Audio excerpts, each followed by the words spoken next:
চলে এসেছি নতুন একটা ব্লগ নিয়ে। তো সবাইকে আমার ব্লগে স্বাগত জানাই। সবাই নিশ্চয়ই ভালো আছেন, আমিও ভালো আছি। এই যে আমার ভাত ফুটে গেল, নামাবো।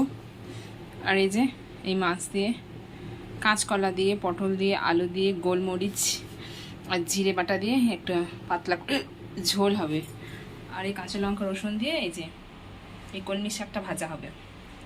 ব্যাস, আজকের এই সিম্পল মেনু। তো চলো রান্নাটা করে নিই। হয়ে গেছে আমাদের দুজনের এবারের মতো। আর এটা ভাজা ভাজা হয়ে গেল তরকারিটা। এবারে এই যে গোলমরিচ আর জিরে বাটাটা দেবো,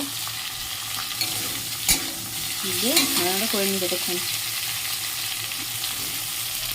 এর মধ্যে কিচ্ছু দেবো না, শুধু হলুদ গুঁড়ো।